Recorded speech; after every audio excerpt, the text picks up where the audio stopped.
Hello ಮಕ್ಕಳ, ಇವತ್ತು ನಾವು ಒಂದು ನೀತಿ ಕಥೆಯನ್ನು ನೋಡೋಣ. ಯಾವ ರೀತಿ ನೀತಿ ಕಥೆ ಅಂದರೆ ನಿಮಗೆಲ್ಲರಿಗೂ ಜೀವನದಲ್ಲಿ ಅಳವಡಿಕೆಯಾಗುವಂಥ ಕಥೆಯನ್ನು ನೋಡೋಣ.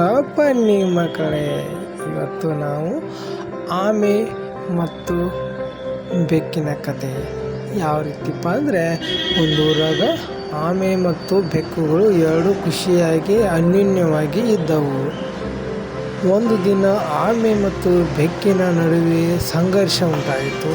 ಯಾವ ರೀತಿ ಅಂದರೆ, ಆಮೆ ಇದ್ದಿದ್ದು ನಾನು ಹೆಚ್ಚಾಗಿ ಬುದ್ಧಿವಂತ ಅಂತ ಹೇಳುತ್ತೆ. ಅದರಂತೆ ಬೆಕ್ಕು ಕೂಡ ನಿನಗಿಂತ ಬುದ್ಧಿವಂತ, ಹಾಗೆ ನಿನಗಿಂತ ಧೈರ್ಯಶಾಲಿ ಎಂದು ಬೆಕ್ಕು ನುಡಿಯಿತು.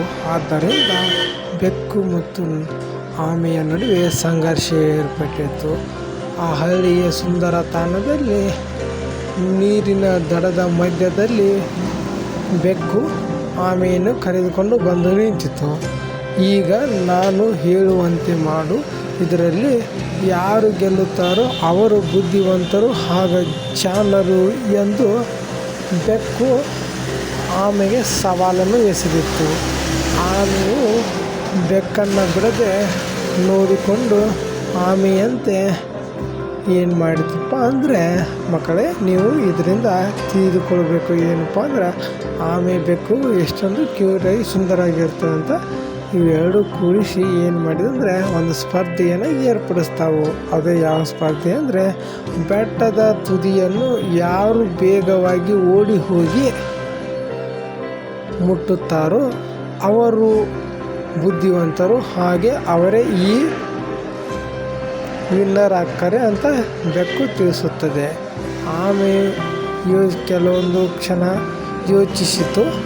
ಯೋಚಿಸಿ ಆಮೆ ಏನು ಮಾಡಿತ್ತಂದರೆ, ಯೋಚಿಸಿ ನಂತರ ಏನಾದರೂ ಮಾಡಿ ಹೇಗಾದರೂ ಮಾಡಿ ನಾನು ಮುಟ್ಟಲೇಬೇಕು, ನಾನು ಇದನ್ನು ಆಗಲೇಬೇಕು ಅಂತ ಯೋಚನೆ ಮಾಡಿ ಮೆಲ್ಲನೆ ನಡೆಯಲು ಪ್ರಯತ್ನ ಪಟ್ಟಿತು. ಈಗ ಬೆಕ್ಕು ನಕ್ಕು ಮುಂದೆ ಸಾಗುತ್ತಾ ಜೋರಾಗಿ ಓಡತೊಡಗಿತ್ತು. ಆಮೆಯು ನಿಧಾನಗತಿಯಲ್ಲಿ ಒಂದೊಂದಾಗಿ ಹೆಜ್ಜೆ ಇಟ್ಟು ಮುಂದೆ ಸಾಗುತ್ತಾ ನಡೆಯಿತು. ಅಷ್ಟರಲ್ಲಿ ಆ ಬೆಕ್ಕಿನ ತಲೆಯಲ್ಲಿ ಹೊಳೆದ ವಿಷಯ ಏನೆಂದರೆ, ಬೆಕ್ಕು ಹಿಂತಿರುಗಿ ನೋಡಿದಾಗ ಆಮೆಯು ಇನ್ನೂ ಬಹುದೂರ ಇದೆ ಎಂದು ತಿಳಿದುಕೊಂಡಿತು. ಆದ್ದರಿಂದ ಬೆಕ್ಕು ಈಗ ಒಂದು ಸ್ವಲ್ಪ ಹೊತ್ತು ಮನಗಿ ಹೋಗಿದ್ರೆ ಆಯಿತು ಎಂದು ಒಂದು ಗಿಡದ ಕೊಂಬೆಯ ಕೆಳಗೆ ಸ್ವಲ್ಪ ಸಮಯದ ಹೊತ್ತು ವಿಶ್ರಾಂತಿಯನ್ನು ತೆಗೆದುಕೊಳ್ಳುತ್ತಿತ್ತು.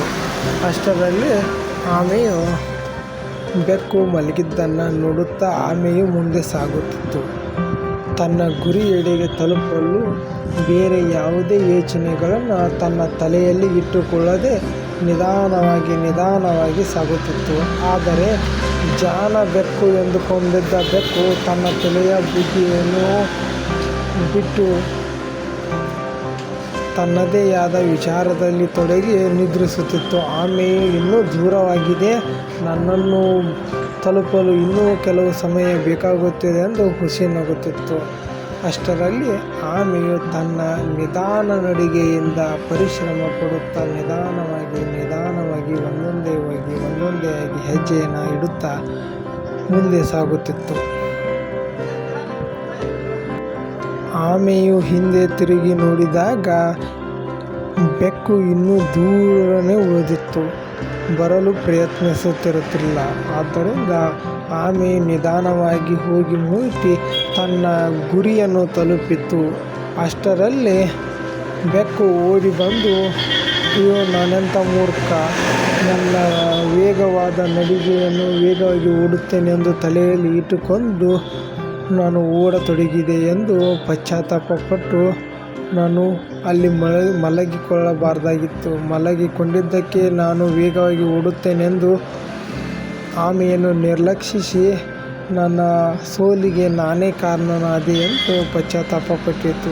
ಇದರಿಂದ ಏನು ಅರ್ಥವಾಯಿತೆಂದರೆ, ಮಕ್ಕಳೇ, ಯಾರನ್ನು ಹಗುರವಾಗಿ ಕಾಣಬಾರದು, ಎಲ್ಲರಲ್ಲಿ ಅವರದೇ ಆದಂಥ ಶಕ್ತಿ ಅಡಗಿರುತ್ತದೆ ಎಂದು ಆಮೆಯು ತನ್ನ ಶಕ್ತಿಯ ಬಗ್ಗೆ ಇಲ್ಲಿ ಬೆಕ್ಕಿಗೆ ತಿಳಿಸಿಕೊಟ್ಟಿತ್ತು. ಧನ್ಯವಾದ ಮಕ್ಕಳೇ. ಇದು ಕಥೆಯಾಗಿತ್ತು, ಇವತ್ತಿನ ಕಥೆಯಾಗಿತ್ತು.